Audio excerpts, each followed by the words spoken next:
comunidad pedagógica es una idea esperanzadora e interesante del profesor José Israel que vale la pena enfatizar y analizar en detalle, especialmente si tenemos en cuenta que desde los estudios de subjetividad humana reconocemos que el conflicto existe de manera estructural y reconocemos además que el Estado ha realizado nobles intentos de normalizar las relaciones humanas.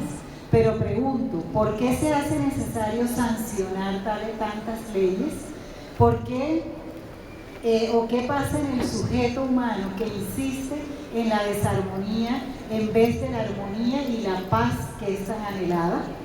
Sabemos también que las leyes y políticas intentan controlar las tendencias pulsionales de todo ser humano, ya que éstas tienden al exceso y las normas representan un límite. Sin embargo, ese ordenamiento proviene de la cultura, no siempre alcanza a detener esa tendencia del ser humano a transgredir la ley, requiriendo cada vez de nuevas prohibiciones, de nuevas leyes y nuevas estrategias que puedan limitar ese empujo transgresor de todo ser humano. La familia y la escuela son las principales instituciones que están llamadas a ofrecer medios para mitigar ese exceso. Sin embargo, reconocemos los límites de estas, ya que se ha perdido, como lo dice muy bien en su libro José Israel, el impacto del metarrelato, el discurso enunciativo de la autoridad y el saber de los padres y maestros. En este sentido y con este marco, para motivar la discusión académica y darle la palabra aquí a nuestro maestro y a su compañera, preguntamos, ¿la escuela como institución que instituye al sujeto humano sigue siendo reguladora de los lazos sociales? El orientador como representante de la mediación en la convivencia humana en el contexto escolar, ¿con qué elementos cuenta para disipar o aliviar la violencia y la agresividad en la escuela? ¿Cuáles son algunas de esas experiencias significativas que ustedes nos pueden contar relacionadas con el fomento de la convivencia en la comunidad educativa que usted nos puede acá ilustrar? Y especialmente, ¿a qué se refiere usted cuando dice que el conflicto es una oportunidad? Bienvenido, José Israel. Antes de darle la palabra, vamos a presentarlo y a su hija también, coautora del libro. María Paula es estudiante de Administración de Empresas Turísticas y Hoteleras de la Universidad Externada en Colombia.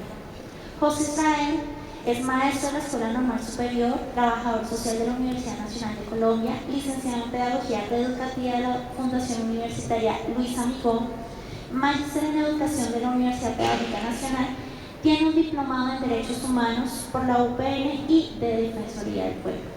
Así que le damos la bienvenida a estas personas que nos ha dado el gusto de compartir este espacio.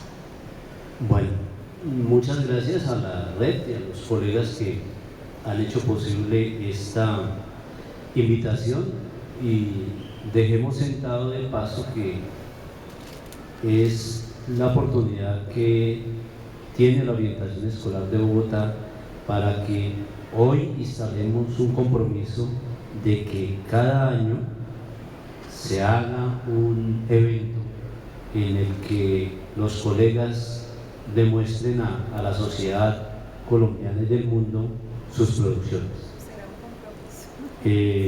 Si eso es, el año entrante estaré sentado juicioso escuchando y viendo esas producciones.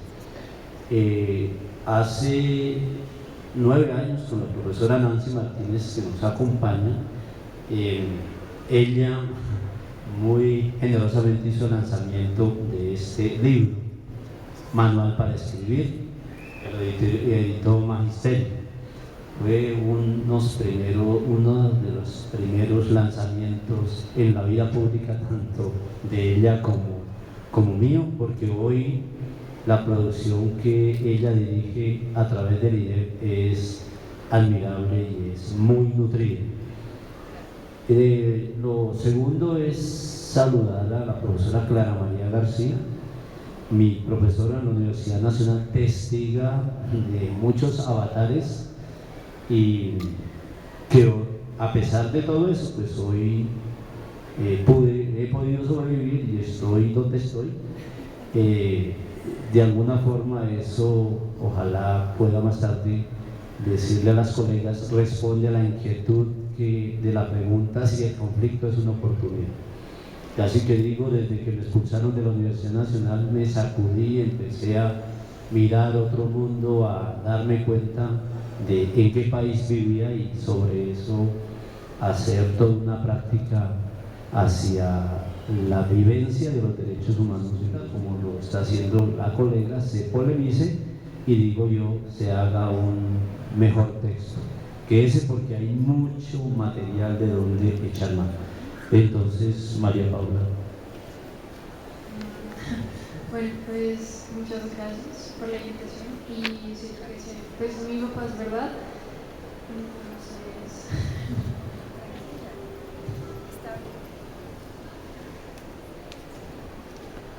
para nosotros es una gratitud inmensa por lo que ha representado José Israel como maestro, como orientador. Creo que si todos los que estamos en educación o tomamos decisiones sobre la vida de nuestros niños y niñas fueran como José Israel, y como muchos de los que sé que estamos aquí y en otros lados, pues yo creo que tendríamos una gran oportunidad de salvar el mundo, de prepararnos para esos retos tan impresionantes que en un país como el nuestro tenemos.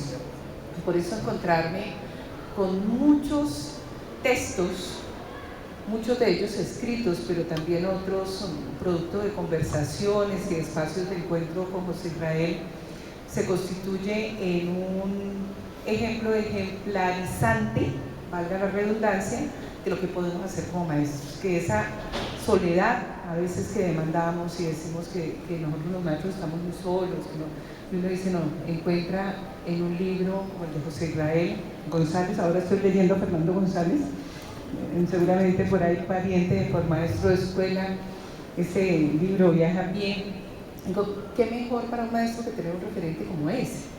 Y esa gratitud, José Israel, que te doy es porque primero te arriesgas a tener la posibilidad de exponerte para presentar tus ideas sobre la educación, tu apoyo sobre estos temas de la convivencia, de la orientación escolar, pero también te arriesgas a que personas como nosotros, nosotras en este caso, te leamos y aportemos algo. Yo más bien con la lectura de todos los libros de Israel, porque he tenido la oportunidad de conocerlos de primera mano, tal vez como dice tu linda hija, en ese escenario de compartir y de poder sentirnos parte de, con este último me sentí muy sensibilizada, fue impresionante. Leí cada uno de los textos a manera de relato de la vida misma y déjenme decirle que con varios de ellos lloré porque me sentía muy identificada desde la vida personal también, pero también desde de la vida que uno proyecta. Recién entraba, tú misma me decías que deberíamos leerlo todos los maestros y particularmente los equipos de la Secretaría de Educación, y yo creo que sí. Eso es lo que tenemos que hacer, promover esa discusión, esa lectura, compartir con Israel, en los colegios, en otros lados, ese material que es tan importante. Pero además, el riesgo que ha representado poder sacarlo, como tú me dijiste, que saquemos ese hijo, que es hijo tuyo más bien, yo vengo siendo ahí como la madrina, me dice comadre además, entonces pues, tenemos todo el vínculo afectivo que nos ha permitido lo difícil que es un maestro, para un maestro sacar una publicación de estas y entonces encontrar un camino y una posibilidad. Esto que hizo José Israel es el fruto de su esfuerzo personal. Maestros, reconocer que los maestros actualmente nos toca buscar nuestros tiempos familiares, nuestros tiempos de esparcimiento para escribir y pues reconocer la labor que ha hecho José Israel con su hija María Paula de escribir lo que sucede en la escuela.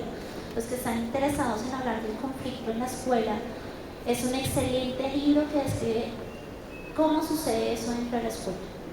Además, que es un libro que se puede leer al igual que Rayuela. A mí nunca se me va a olvidar y estoy encantada con este libro por eso. Se puede leer de solo, se puede leer de atrás hacia adelante, de adelante a atrás. Son lecciones que permiten entender el conflicto y lo que sucede en la escuela, y también es un texto en el que habla muy claramente de que todavía no estamos en un posacuerdo. Por ejemplo, voy a tomar una frase así que me llamó mucho la atención, y es: puede denominarse armistición, en el sentido en que hay un cese de hostilidades y no incluye necesariamente un tratado de fraternidad.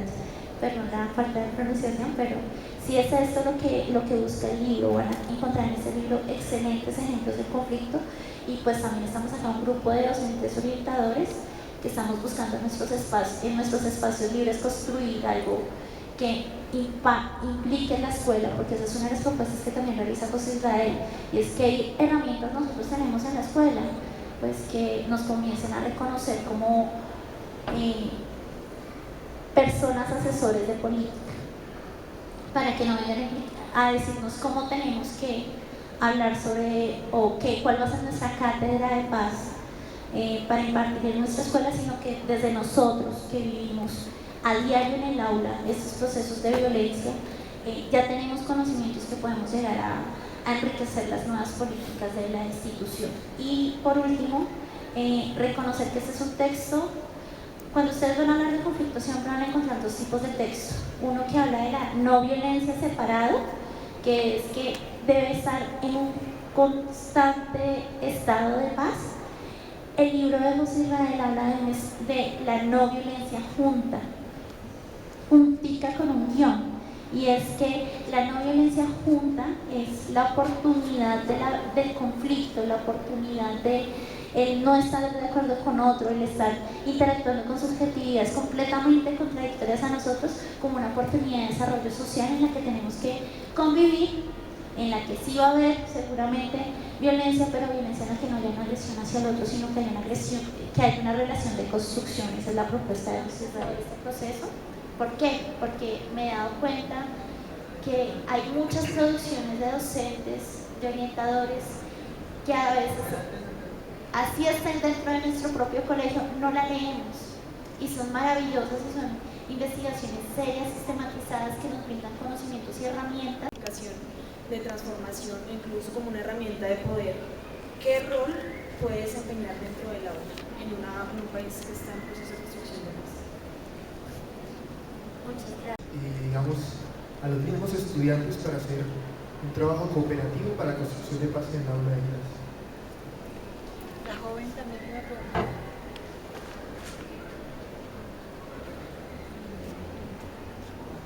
Buenas tardes, me preguntaría cuál es la manera más eficaz en donde, digamos, que todo el que ustedes hablaron se pudiera hacer de una manera efectiva y que se pudiera realizar. O sea, es que hay muchas, digamos que hablan de muchas cosas para hacer en el post-conflicto, y las maneras como hacerlas para que lleguen como de forma de impacto, para que lo puedan, digamos, que manipular de una manera más, pues como más fresca, pero no hay ninguno que sirva. Sí, entonces ¿cuál sería la manera, y si se podría hacer de una manera en donde, digamos, que solo hay los videojuegos, de una manera que, así como se entienda, no se quede como solamente en la idea, sino que se